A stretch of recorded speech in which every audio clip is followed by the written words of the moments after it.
대선이 이제 12일 앞으로 다가오면서 후보들의 경쟁도 갈수록 뜨거워지고 있습니다. 특히 최근 지지율 추이에 따라서 후보들의 희비가 엇갈리고 있는데요. 전문가들과 함께 관련 내용 짚어보도록 하겠습니다. 네, 이상희 세명대 교양학부 교수, 배종호 세한대 초빙 교수 나와 계십니다. 어서 오십시오. 네, 안녕하십니까? 예, 안녕하십니까. 먼저 여론조사 결과 오늘도 먼저 만나보고 가도록 하겠습니다. 리얼미터 조사인데요. 예, 최근 지지율 추이를 보면 격차가 점점 더 벌어졌던 문재인 후보와 안철수 후보, 리얼미터 조사에서는 갑절 가까이 지금 차이가 나는 모습을 보여주고 있습니다. 그리고 눈에 띄는 것은 일단 1번 후보와 3번 후보의 눈에 띄는 차이, 그리고 안철수 후보와 홍준표 후보의 차이가 이제 두 자릿수에서 한 자릿수로 이제 가까워졌다, 이렇게 볼 수 있겠는데요. 두 분께 먼저 이 여론조사를 토대로 질문을 좀 드리죠. 양강 구도가 붕괴되고 있다, 이렇게 저희가 봐야 되는 건지 싶네요. 먼저 이상희 교수께 좀 드리겠습니다. 어떻습니까? 양강 구도의 변화, 양강 구도가 붕괴됐다, 이런 점들은 실질적으로 그렇습니다. 양강 구도를 어떻게 볼 것이냐에 대한 문제인데 여기에 대해서 어떤 법적이라든가 제도적이라든가 통계적으로 나와 있는 것은 없습니다. 다만 심리적으로 오차범위 뭐 접질이 벌어졌을 때는 이제 양강 구도다, 이렇게 하는 것이죠. 그러나 20% 정도 평균적으로 벌어졌다 그러면은 양강 구도가 사실상 붕괴됐다, 이렇게 볼 수가 있습니다. 그러나 이게 두 가지 점에서 이제 저 위에서 볼 수가 있는데요. 그 양강 구도가 붕괴가 된 것이냐, 이렇게 본다 그러면은 안철수 후보의 지지도가 토론을 끝난 후에 상당히 많이 하락세를 겪고 있습니다만은 붕괴라기보다도 안철수 후보를 지지했던 보수직 진영들이 전략적 투표에 대한 전략적 유보를 돌아섰지 않느냐, 뭔가 좀 관망하는 사태로 다시 한번 돌아섰다, 이런 형태로 보는 것이 맞을 것 같고요. 또 이런 것들은 보수 진영의 후보들이 어느 쪽에서 힘의 균형이 깨어졌을 때 다시 보수 진영을 급격하게 해결할 수 있는 그런 반발을 가지고 있다는 점이고, 그다음 두 번째는 그럼 이 부분에 대해서 이유를 어떻게 봐야 될 것이냐에 대한 문제입니다. 이유는 여러 가지가 있겠습니다만 실질적으로 이런 부분이 있습니다. 언젠가 언론에 한번 제가 말씀을 드린 적이 있는데요. A 후보와 B 후보가 있는데 A 후보를 지지하는 지지 세력들이 그 지지 이유가 B 후보가 무작정 싫어서 지지한다라고 본다 그러면은 변화에 대한 태도는 간단합니다. B 후보가 행동이 달라졌을 때, 또는 A 후보가 이 지지 세력을 잡지 못하는 그런 기대에 못 미치는 행동을 했을 때, 그때 되면 지지 상태가 변한다라는 것이거든요. 이게 쉽게 이 말씀을 드리면 뭐냐 그러면은, 문재인 후보는 무작정 싫어서 안철수 후보를 지지했다 그러면은 그동안 싫었던 문재인 후보에 대한 행동이 달라지면 되는 것입니다. 그게 뭐냐 그러면은 적폐적 논쟁, 그 적폐적 논쟁이라는 것이 보수 진영에서 상당히 공포감을 줬었거든요. 이런 부분들을 갑자기 메시지 충돌이 있었습니다만은 뭘로 바뀌어졌느냐, 통합적 행보로 갔습니다. 이 부분이 어느 정도 효과가 있었다는 점이고, 두 번째는 안철수 후보가 이 다가온 지지 세력을 붙잡을 만한 기대에 미칠 수 있는 그런 행동을 못 보여줬다. 이런 것 때문에 유권자의 그 지지 세력의 변화 추세가 많이 하락 추세로 돌아갔었다, 이렇게 해석이 됩니다. 배종호 교수께도 같은 질문 드리겠습니다. 어떻게 보셨는지요? 저는 이제 기본적으로 기존의 양강 구도가 큰 변화를 보였다. 그래서 좀 심하게 얘기하면은 붕괴됐다라고까지 얘기할 수가 있겠습니다. 왜냐하면 이제 기존의 양강 구도에서는 안철수 후보가 소폭으로 이기는 경우도 있었지 않습니까? 근데 지금 이제 하프 스코어 까지 차이가 나는데, 이렇게 되면은 기존의 양강 구도가 붕괴되고 다시 문재인 후보 일강 독주 체제가 형성이 됐다라고 말을 드릴 수가 있겠습니다. 그런데 중요한 것은 이렇게 기존의 양강 체제가 붕괴된 시점인데요. 언제부터 붕괴가 되기 시작했냐면, 제가 볼 때는 이제 공식 선거 운동이 시작되면서 이렇게 격차가 벌어졌다는 게 굉장히 중요한 대목입니다. 그럼 이제 공식 선거 운동이 시작이 되면서 양강 구도를 보였던 이제 문재인 후보, 그리고 이제 안철수 후보가 왜 격차가 벌어졌느냐라는 것 관련해서 저는 이제 크게 세 가지를 말씀드릴 수가 있겠는데요. 하나는 역시 바람이 조직을 이기지 못한다라는 이제 선거의 정석을 그대로 보여준 것 아닌가. 이제 지금 민주당 같은 경우는 이제 119석을 갖고 있고, 그리고 국민의당은 이제 40석이니까 여기서 나오는 엄청난 이제 조직력의 차이가 공식 선거 운동이 시작되면서 어떤 위력을 발휘한 것 아니냐. 이제 라는 부분을 좀 말씀드릴 수가 있겠고요. 그리고 두 번째로는 이제 문재인 후보 같은 경우에는 이제 비문 세력이 굉장히 큰 숙제였지 않습니까? 근데 이게 이 비문 세력이 당 밖에도 있었지만은 당 내에도 있었는데, 경선 과정을 끝나고 그리고 이제 공식 선거운동 과정에서 비문 세력의 대표 지자인 박영선, 변재일, 이종걸 이런 의원들을 선대에 합류시킴으로 인해서 굉장히 안정감을 보여줬다는 것이죠. 그리고 또 이제 상도동계 김영삼 대통령계 이제 차남인 김현철 씨를 비롯해서 대거 또 영입한 부분 그런 부분이 굉장히 제가 볼 때는 임팩트 있게 다가간 부분이 있고 그리고 이제 마지막으로는 역시 이번 대선에서 TV 토론 효과가 굉장히 중요했다. TV 토론을 하면서 이제 홍준표 후보가 특히 이제 보수와 진보의 확실한 구도를 하면서 중도 경향의 안철수 후보가 포지셔닝을 하는데 상당히 실패하면서 기존의 양강 구도가 허물어지지 않았나 이렇게 분석을 합니다. 네, 리얼미터 여론조사 결과를 분석해봤는데요. 여론조사 결과 하나 더 보겠습니다. JTBC에서 25일 4차 TV토론전으로 지지도를 조사한 여론조사 결과 지금 함께 보고 계신데요. 전반적으로 지금 문재인, 안철수 후보의 지지율이 조금 떨어진 모습이고 홍준표, 심상정, 유승민 후보의 지지율이 오른 상승세를 나타내는 모습이 눈에 띄는데 이번에는 배 교수님께 먼저 여쭤보겠습니다. 이런 지지율 추이가 나타난 그 원인은 뭐라고 보십니까? TV 토론 잘하니까 올라가는 거죠. 이제 TV 토론 저거 마친 뒤에 그러면 누가 제일 잘했냐라고 조사해 보니까 심상정 후보가 제일 잘했다. 그리고 또 유승민 후보가 잘했다. 그리고 문재인 후보가 잘하고 그리고 홍준표 후보가 4등. 그리고 5등 이제 안철수 후보 이렇게 나왔어요. 그러면 이제 잘했다는 후보들 2명은 상승을 했습니다. 심상정 후보 그리고 또 유승민 후보. 이제 특히 심상정 후보 같은 경우는 지금 8%까지 올랐고 그리고 유승민 후보 같은 경우는 이제 5%로 올랐고 그리고 문재인 후보, 안철수 후보는 역시 잘 못했다라는 그 평가대로 떨어졌고요. 근데 여기서 주목할 부분이 그러면 홍준표 후보는 별로 잘했다는 평가를 못 들었는데 왜 올랐느냐라는 것과 관련해서 홍준표 후보는 역시 비호감도가 제일 높아가지고 굉장히 거부감 있는 후보이긴 하지만 TV 토론을 통해서 굉장히 포지셔닝을 잘했어요. 뭐냐면 이제 전술핵 문제를 또 얘기를 했고 그리고 동성애 문제를 얘기했고 또 사형제 문제를 얘기하면서 사형제에 찬성을 얘기하면서 그리고 강성기적 노조를 얘기하면서 전통적인 보수층들을 굉장히 자극을 했어요. 그러면서 확실하게 자기가 보수의 대표 주자다. 라는 부분을 인식시킴으로 인해서 전통적인 보수 유권자들 표가 상당 부분 홍준표 후보에게 가지 않았나. 그러면서 지지율이 상승하지 않았나 이렇게 분석을 하고요. 그런데 이제 여기서 재밌는 대목은 홍준표 후보가 TV 토론을 통해서 보수 유권자의 표를 가져감으로 인해서 안철수 후보가 상대적으로 큰 피해를 봤다는 것입니다.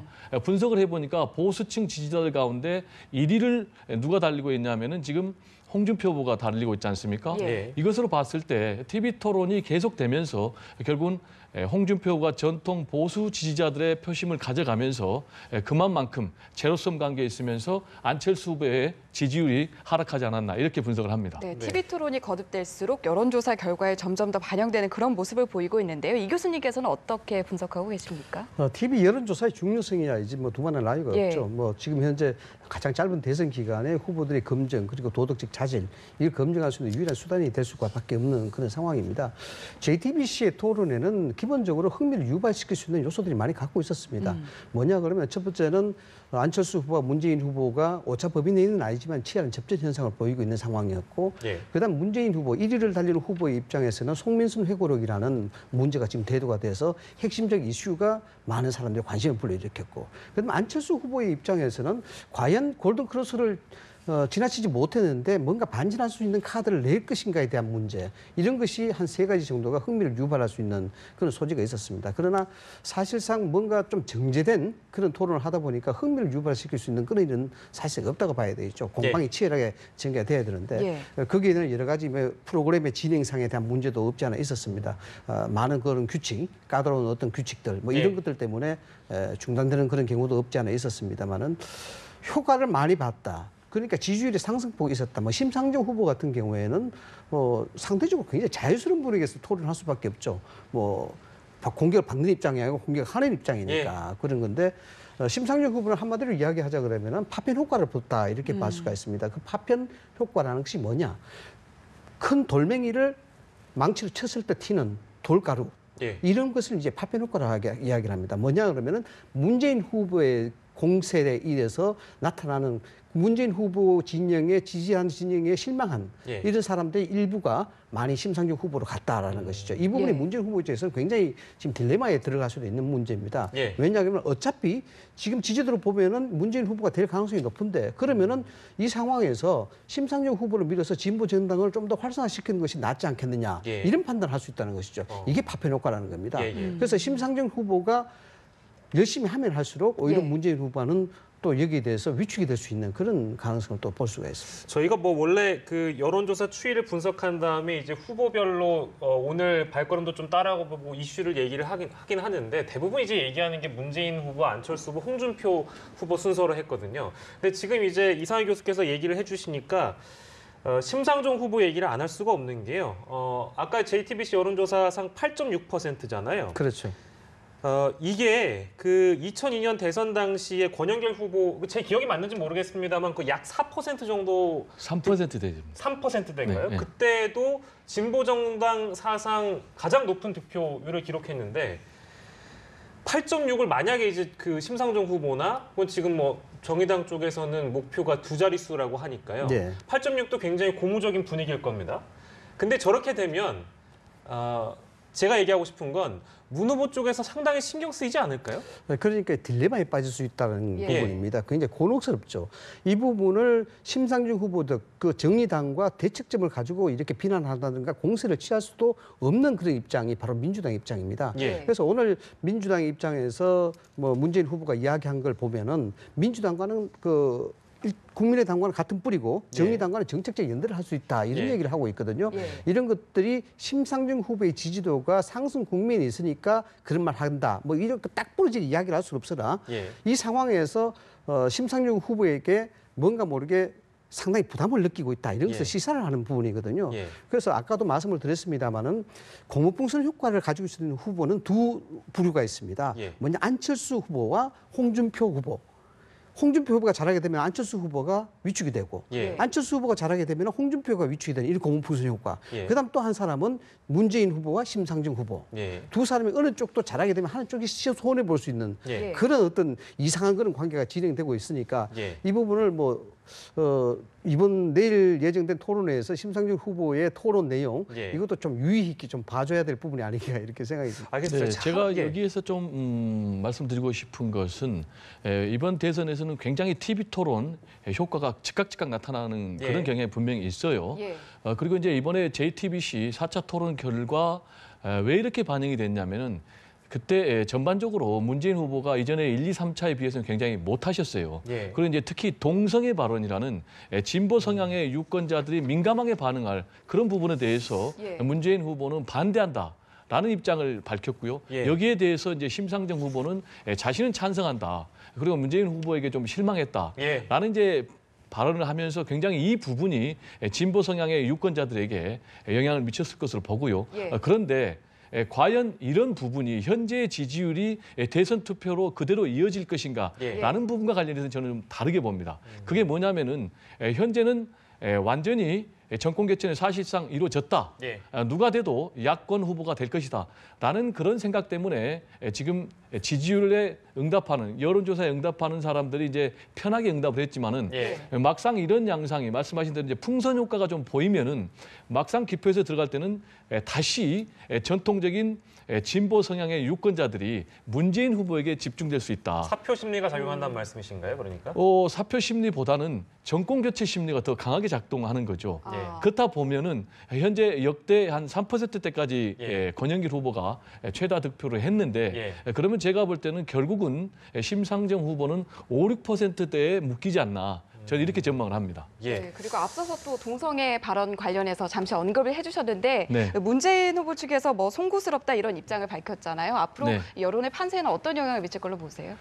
제가 볼 때 이제 문재인 후보가 이번에 대응을 상당히 잘 하신 것 같아요. 이틀 뒤에 이제 대응을 하셨는데 예. 제가 쭉 읽어보니까 나름대로 진솔하게 얘기를 했어요. 그러나 이제 기존의 자기 입장은 완곡하게나마 유지를 하되 예. 그렇지만 결과적으로 심려를 끼쳐드린 것에 대해서 상당히 송구스럽게 생각합니다. 이렇게 함으로 인해서 제가 볼 때는 어느 정도 진화가 됐다고 보고요. 예. 그리고 이제 이 문제가 앞으로 남은 두 차례 TV 토론에서 홍준표 후보가 또 강하게 제기할 가능성이 높고요. 예. 그리고 또 이제 심상정 후보도 이제 욕심이 나니까 이 문제를 더 집중적으로 제기할 수도 있겠지만은 예. 이제 심상정 후보 같은 경우는 또 한때 우리가 호위무사라는 그런 또 지적을 받은 적도 있었지 않습니까? 예. 그래서 심상정 후보는 나름대로 수위 조절을 하면서 이 문제를 제기할 것 같고요. 예. 그렇지만 제가 이전에 말씀드린 대로 크게는 정권 교체를 해야 된다는 그런 문제 때문에 결국은 전통적인 진보층 유권자들이 네. 나름대로 문재인 후보에게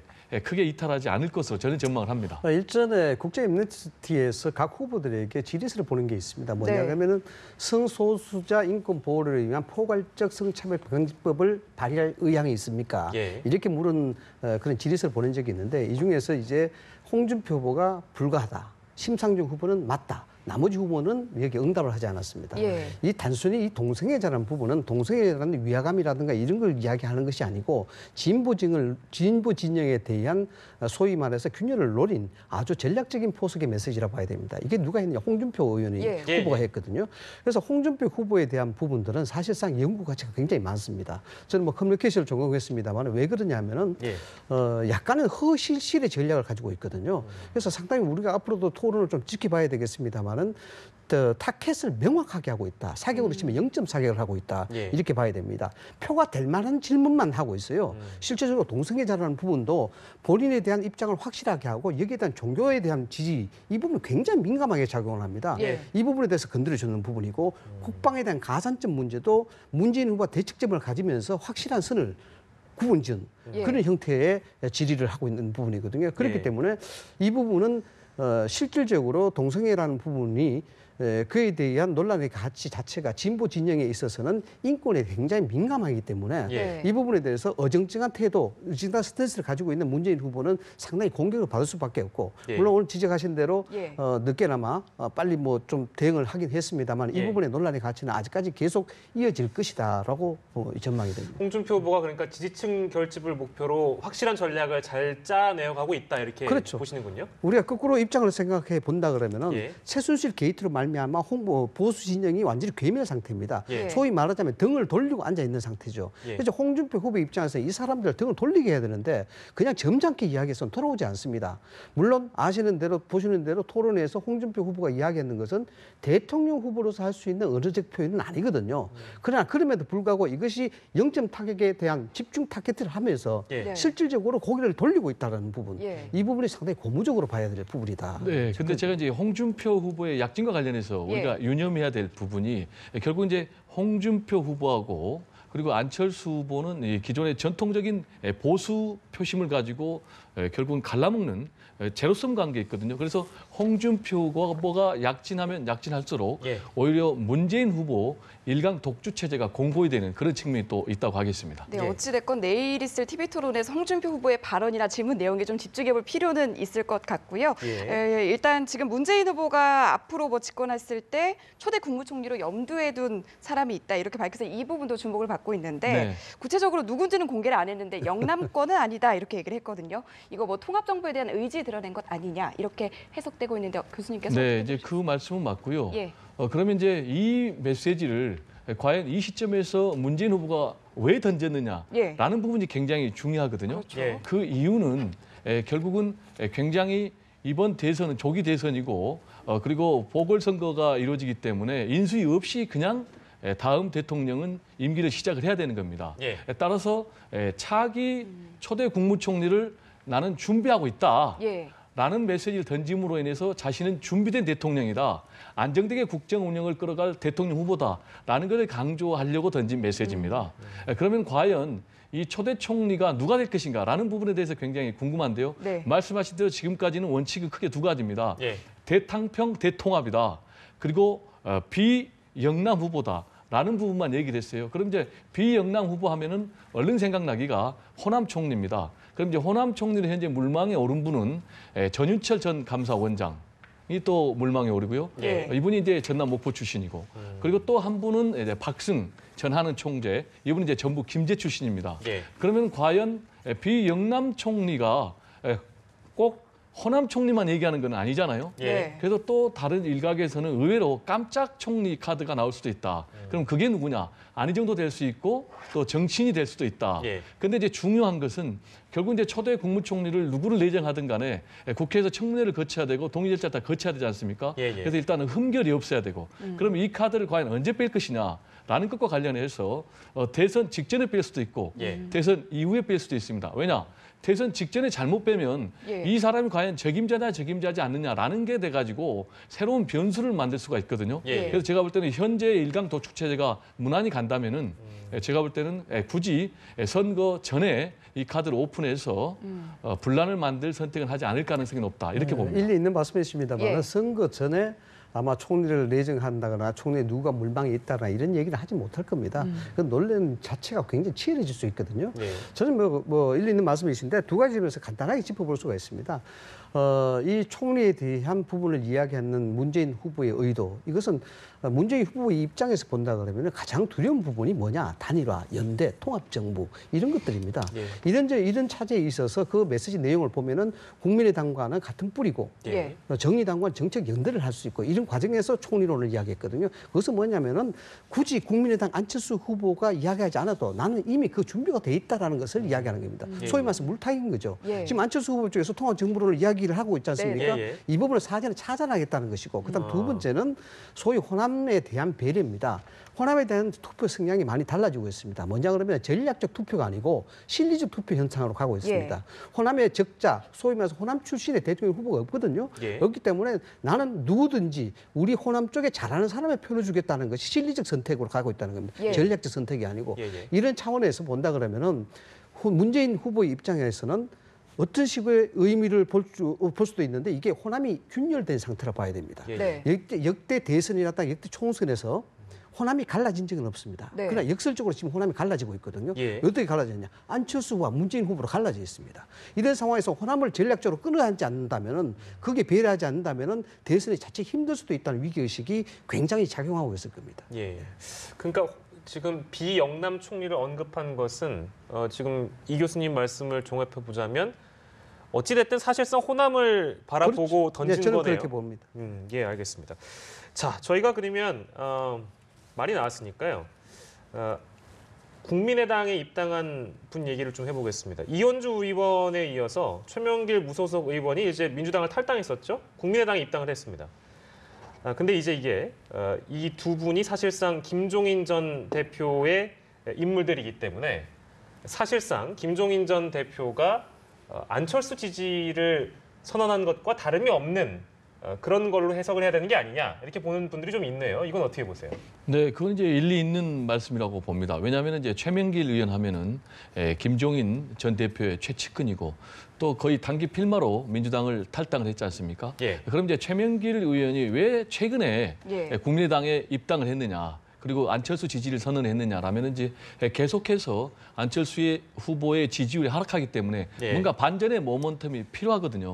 이런 상황에서 제가 볼 때는 이제 반전의 모멘텀을 만들기 위해서 최명길 의원이 전격적으로 국민의당에 입당한 것으로 보이고요. 예. 그렇다면은 과연 최명길 의원이 입당을 한 것이 예. 그럼 이제 김종인 전 대표도 입당해서 안철수 후보를 지지한다는 얘기냐? 그것과 관련해서는 예. 제가 볼 때는 별개라고 봅니다. 왜냐하면은 최명길 의원이 입당 기자회견에서 예. 이거는 오히려 김종인 전 대표에게 도와달라는 그런 의미로 자기가 입당을 했다고 얘기를 네. 했거든요. 예. 그러면 이제 앞으로 김종인 전 대표는 과연 어떤 선택을 할 것이냐라는 예. 부분과 관련해서 제가 볼 때는 움직이기가 상당히 쉽지 않을 것 같습니다.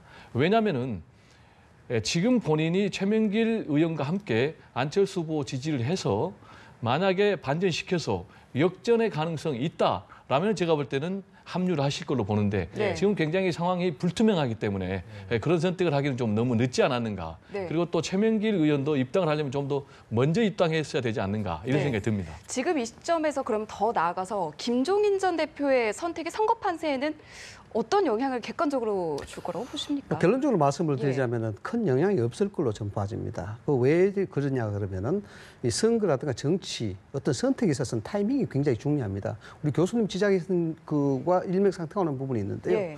사실상 김종인 효과를 보려 그러면은 문재인 후보와 안철수 후보가 접전 상태를 보여줬을 때, 예. 골든 크로스에 대한 얘기가 나왔을 때, 네. 그 상황에서 김종인 전 대표에 대한 임팩트가 나와야 되는 것입니다. 예. 그러나 이 상태에서 모르긴 해도 개인적인 소견입니다만 김종인 전 대표가 만약에 안철수 후보를 지지한다라고 가정을 한다 그러면은 예. 네. 골든 크로스가 지나쳐 갈 것이다. 오차범위내에 치열한 접전이 벌어질 것이다. 예. 타이밍을 기다려 보겠다. 예. 그러니까 대선이 임박한 시점에서 최고의 임팩트를 만들어내겠다라고 계산했을 수도 있던 것이죠. 거죠. 네. 그러나 안타깝게도 토론회를 거치면서 정치의 내지는 하락 국면을 가다 보니까 이 부분에 대한 실행을 옮겨야 되겠는데 예. 여기에 대한 임팩트의 가능성은 점점 상대적으로 낮아질 수밖에 없는 그런 구도가 되는 것이고 이에 따라서 김종인 전 대표의 효과는 크게 없다. 더군다나 그 두 번째 대안 근거로서는 실질적으로 김종인 전 대표가 대중성을 갖고 있는 사람은 아니거든요. 안정적인 보수 진영에 예. 대한 어떤 아이콘 뭐 이런 형태로 돼 있는데 이 대중성이 없다 보니까 거기에 대해서 대중성을 가지고 있으면은 어느 정도에 대해서 효과는 있겠죠. 그러나 대중성이 없다는 점에서 예. 효과가 없다는 것이고 만약에 안철수 후보가 정말 다시 한번 박빙의 승부를 벌일 수 있거나 또는 역전의 기회를 노릴 수 있는 가능성이 있다 그러면은 예. 지금 있는 5명의 후보 중에서 안철수 후보를 제외한 4명의 후보 중에서 한 사람이라도 대의적 명분을 가지고 지지선을 하게 된다. 예. 그렇게 되면 효과는 있겠죠. 그러니까 뭐 결정적인 한 방이 되기에는 시기적으로 좀 부족한 게 아니냐 네. 이렇게 분석을 해주셨습니다. 두 분 모시고 말씀 나눠봤는데요. 이상휘 세명대 교양학부 교수, 배종호 세한대 초빙 교수와 함께했습니다. 두 분 너무 고맙습니다. 고맙습니다. 네, 감사합니다.